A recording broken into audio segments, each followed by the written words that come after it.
Halo teman-teman, sebelum kita mulai, jangan lupa ya, klik tombol like dan subscribe biar kalian gak ketinggalan cerita-cerita menarik dan bikin merinding kayak gini. Karena tiap minggunya kita bakal update kisah-kisah yang penuh hikmah tapi tetap dibawain dengan santai, oke? Sip, lanjut! Bayangin deh, ada orang yang kalau lewat tuh bikin orang-orang mending kabur duluan. Kenapa? Karena dia terkenal sebagai pembunuh berdarah dingin. Bukan sekali, bukan 2 kali, tapi sampai puluhan orang jadi korbannya. Gila nggak sih? Nah, kira-kira orang kayak gini masih ada harapan nggak buat masuk surga? Atau udah fix tiket neraka? Nah, ini dia kisah legendaris dari hadis Nabi. Ada seorang laki-laki yang udah membunuh, bukan 10, bukan 50, tapi 6 members iman orang. 100 kurang 1. Bukan main-main, levelnya udah kayak bos terakhir di game horror. Suatu hari, mungkin karena hati kecilnya mulai keganggu atau lagi galau eksistensial, dia pengen tahu, kalau gue tobat masih diterima nggak ya sama Allah? Akhirnya dia nyari orang alim buat ditanya. Masalahnya, yang dia temuin pertama tuh cuma seorang ahli ibadah biasa. Si pembunuh nanya, "Bro, gue udah bunuh 99 orang, masih ada harapan gak gue diterima tobatnya?" Si ahli ibadah jawab ketus, "Udahlah, mana ada ampun buat dosa segede itu."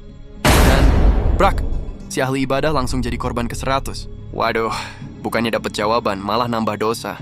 Ironi banget kan? Tapi ternyata si pembunuh gak nyerah. Dia tetap penasaran. Akhirnya dia nemu orang alim beneran. Kali ini dia tanya lagi, dengan wajah penuh rasa bersalah, "Gue udah bunuh 100 orang, masih bisa nggak gue tobat?" Si alim ini beda banget jawabnya. Pintu tobat Allah itu luas banget, gak ada yang bisa nutup. Tapi, lo harus pindah dari kampung lo yang penuh maksiat, menuju tempat yang orang-orangnya soleh. Di sana lo bisa belajar, memperbaiki diri, dan ninggalin gaya hidup lama lo. Nah, di titik ini si pembunuh bener-bener niat berubah.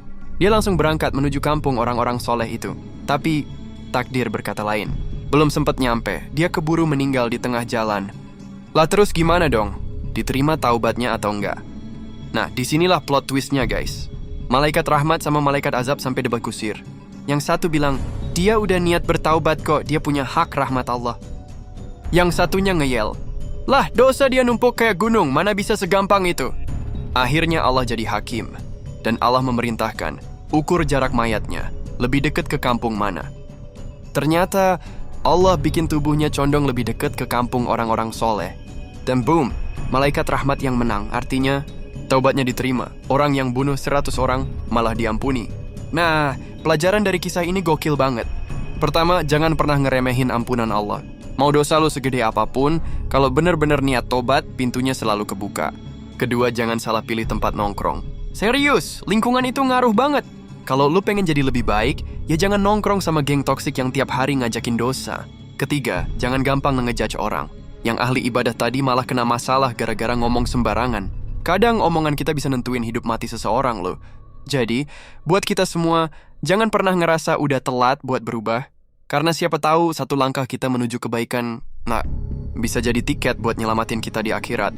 Gimana guys? Menurut kalian, kalau si pembunuh itu hidup di zaman sekarang, kira-kira kayak apa ya ceritanya?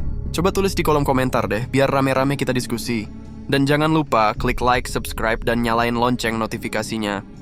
Biar kalian gak ketinggalan cerita menarik lainnya.